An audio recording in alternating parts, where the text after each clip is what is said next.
Kijk, daar staat Jan. Dat is mijn vader. Hè? Die ga je ook in de serie zien. Die zal even de voorbereidingen aan doen voor het schip. Ja, ik denk dat hij een lampje aan het ophangen is voor de stuurhut. Maar alles wat je in het schip ziet is door Jan geklust. Hè? Nou, hier kunnen jullie straks allemaal naar binnen komen. Hier moet nog een poster komen te hangen. Maar die haal ik zo meteen op bij de drukker. Ik heb wel meer waardering gekregen voor mensen die zich echt Fries voelen. Want ik vond het altijd een beetje stom. Ik denk, waarom ontleen je nou zo je identiteit aan zoiets als Friesland?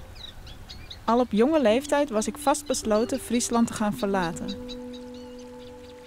En op de dagen dat we op school in het Fries moesten vertellen wat we hadden beleefd, sprak ik de zin: Juster ha ik neer dien.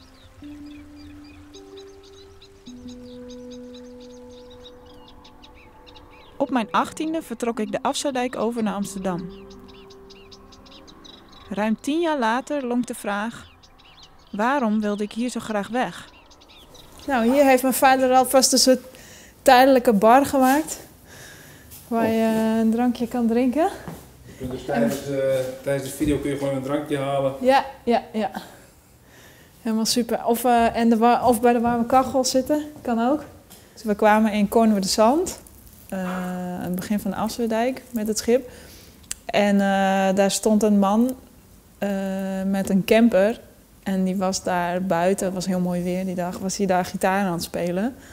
En hij keek zo uit over het wad met zijn gitaar. En toen bleek dat hij het lied wat hij zong, had hij speciaal geschreven voor zijn overleden vrouw. En ja, dat was een heel mooi gesprek, een hele mooie ontmoeting. En dan denk je wel echt van, dit geloof je gewoon bijna niet, dat je dit tegenkomt. Nu hier, in Friesland. Ja. Dat is wel bijzonder.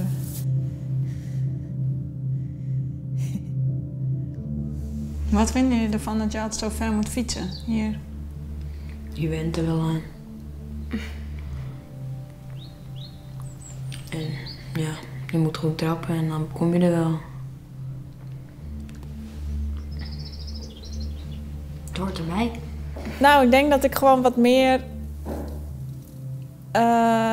een soort van bij mezelf het gevoel kan hebben van hier kom ik ook wel vandaan. En er zijn gewoon heel veel dingen, het landschap en heel veel dingen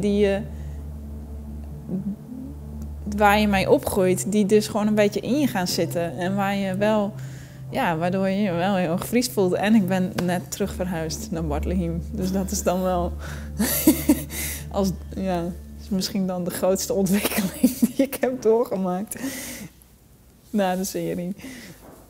Als je Fries bent, wat maakt het nou dat je je Fries voelt of zo? Ik denk dat niet, daar sta je niet de hele dag bij stil. Dus ik hoop met zo'n film altijd wel dat mensen dan misschien bij zichzelf ook even gaan denken van, hoe zit het nou eigenlijk bij mij? Waarom voel ik me nou eigenlijk Fries? En wat betekent dat nou eigenlijk? Ja. Van 10 uur 's ochtends tot 10 uur 's avonds, 4 dagen lang. En ik hoop dat iedereen komt kijken naar onze serie Thuishaven Bartleheim. De moeite zeker waard, hè? Ja.